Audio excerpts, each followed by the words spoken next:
Every sci-fi blockbuster has that one incredible stealth fighter that seems too good to be true.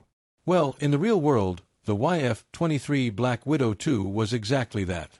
Imagine a plane so advanced that it felt like it flew straight out of a futuristic movie set. But the YF-23 slipped into the shadows, leaving many wondering about its true potential. So, what makes it so special? Buckle up as we uncover the secrets and untold stories of the YF-23. To understand the story of the YF-23, we need to travel back to the 1980s. During this time, the Cold War was at its peak, and the United States was in a relentless race to maintain air superiority over its adversaries. The U.S. Air Force recognized the need for a new generation of fighter jets that could dominate the skies with unmatched stealth, speed, and agility. This led to the inception of the Advanced Tactical Fighter (ATF) program. The ATF program aimed to develop a new fighter aircraft that would replace the aging fleet of F-15 Eagles and F-16 Fighting Falcons. The requirements were ambitious. The aircraft needed to be virtually invisible to enemy radar, achieve supercruise sustained supersonic flight without afterburners, and possess unparalleled maneuverability.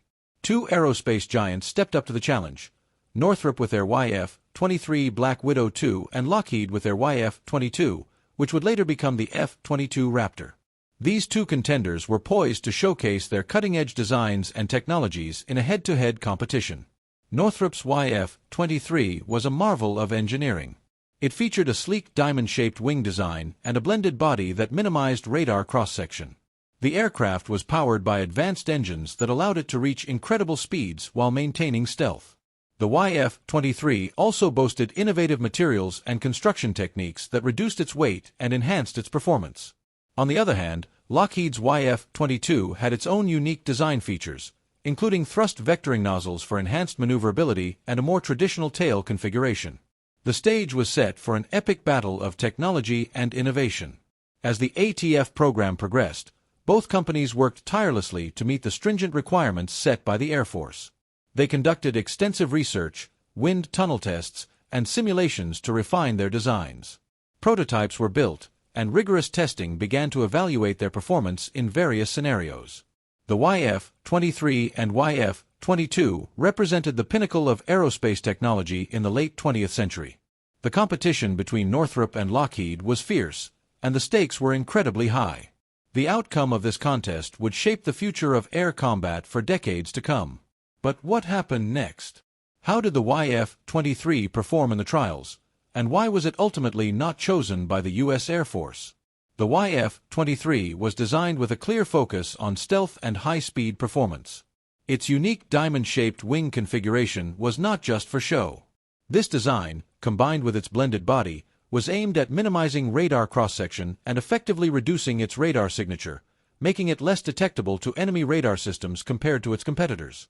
One of the YF-23's most notable features was its use of advanced composite materials. These materials were selected for their lightweight and radar-absorbing properties, which played a critical role in its stealth capabilities. The YF-23 was also powered by two Pratt & Whitney F119 engines, which were capable of thrust vectoring. This provided the aircraft with exceptional speed and maneuverability. The engines allowed the YF-23 to achieve supercruise, meaning it could fly at supersonic speeds without relying on afterburners. This capability was a significant advantage in terms of fuel efficiency and maintaining stealth. In terms of performance, the YF-23 was designed to reach speeds of around Mach 2.2. Its aerodynamic design, coupled with advanced avionics, provided pilots with superior situational awareness and stability at high speeds. The aircraft's design also included features such as a forward-swept wing and canards, which contributed to its agility. Despite its impressive capabilities, the YF-23 faced some challenges. One of the critical factors that influenced its lack of adoption was its relatively higher cost and complexity. The YF-22, with its more traditional design and proven technology, was seen as a more practical choice for the Air Force. The YF-22's thrust vectoring and advanced avionics provided it with greater agility, which was deemed crucial for the intended role of the aircraft. Moreover, the YF-23's advanced stealth features and design were praised, but the complexity of its systems and the high costs associated with its development were significant concerns. The decision-makers at the Air Force also took into account the overall risk and long-term operational costs, which played a role in their decision to favor the YF-22. As the competition progressed, both aircraft underwent extensive testing to assess their performance under various scenarios. The results showed that while the YF-23 excelled in stealth and speed, the YF-22's versatility and lower operational costs made it a more attractive option. So, what did these tests reveal about the YF-23? How did it perform under the pressure of real-world scenarios? This was where the aircraft's capabilities were rigorously assessed to determine how well they aligned with the demanding requirements of the Advanced Tactical Fighter program. Both the YF-23 and its competitor, the YF-22, were nearly evenly matched in terms of core specifications. Both prototypes had similar engine performance with around 35,000 pounds of thrust each and the ability to achieve Mach 2.2 top speeds. They also had comparable combat operating ranges, though there were notable differences. The YF-23 was a lighter aircraft with a maximum range of up to 4,800 kilometers, surpassing the F-22's range of 3,200 kilometers. Its airframe design featured a radar cross-section that was almost invisible, akin to the stealth capabilities of the B-2 bomber. This superior stealth was one of the YF-23's standout features, potentially offering unique advantages in stealth operations.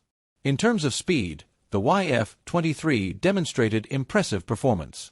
It was capable of supercruise up to Mach 1.6, allowing for high-speed flight without the need for afterburners. This capability would have been beneficial for beyond visual range (BVR) engagements, enabling longer periods of supersonic flight while maintaining stealth. With afterburners engaged, the YF-23 could achieve a top speed of Mach 2.6, slightly faster than the F-22's Mach 2.2. Though the exact top speeds of both aircraft remain somewhat speculative, the YF-23 faced significant challenges during its testing phase.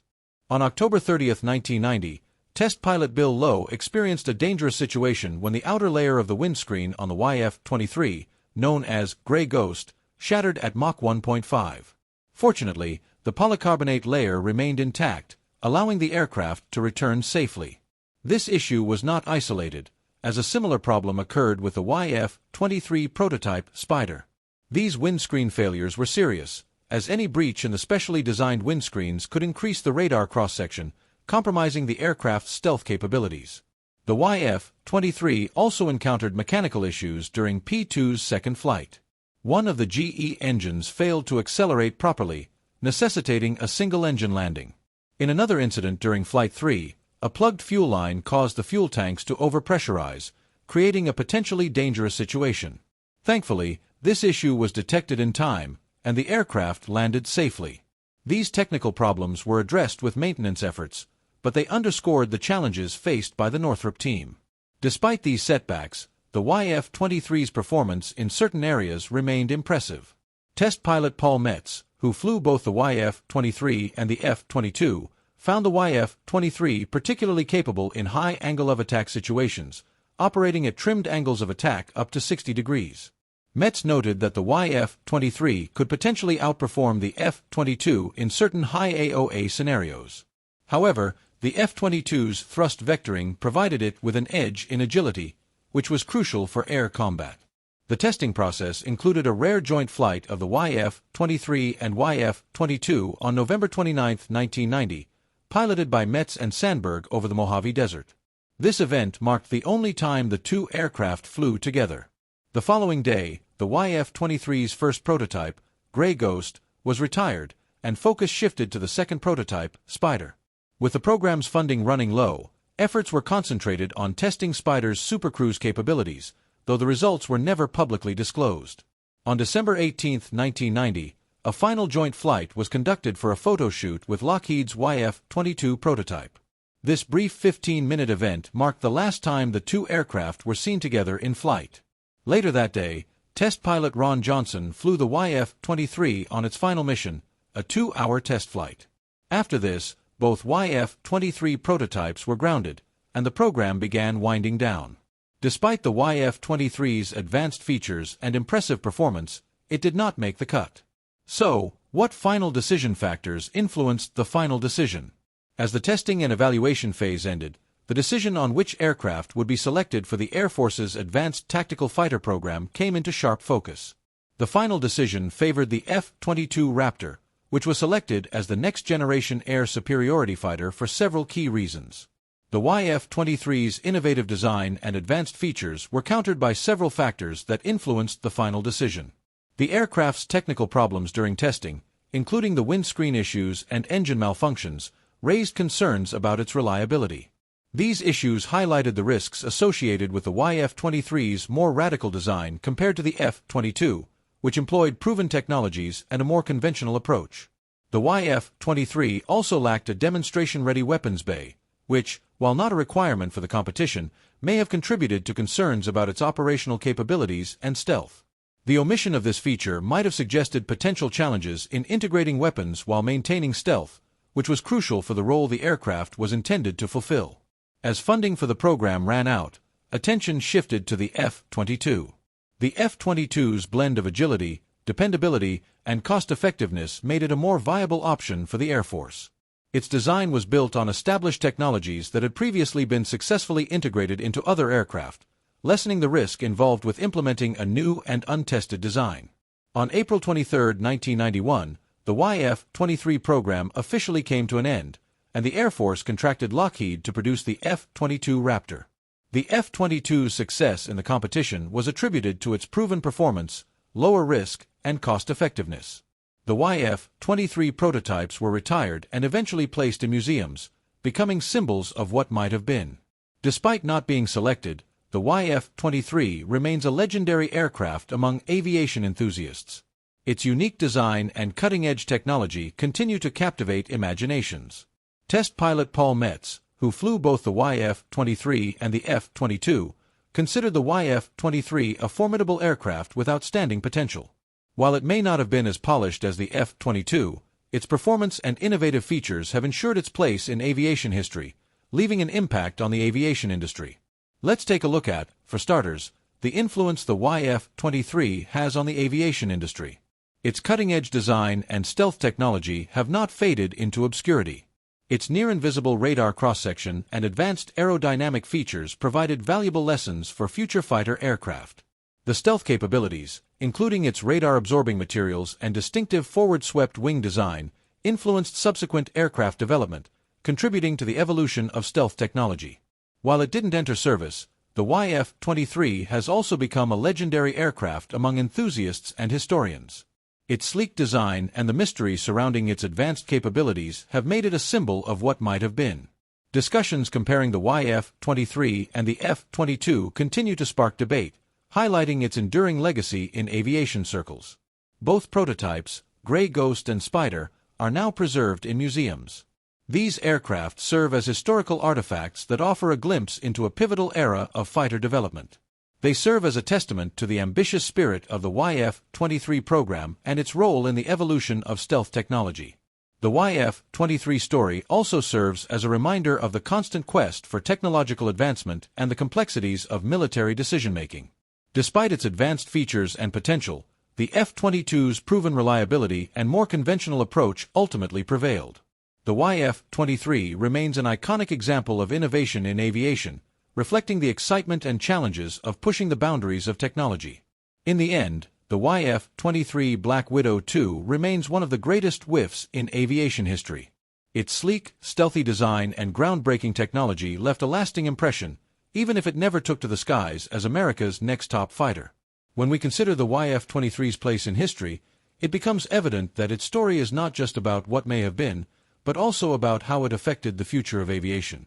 Its advancements and unique design have left an indelible mark, sparking continued interest and discussion among enthusiasts and experts alike.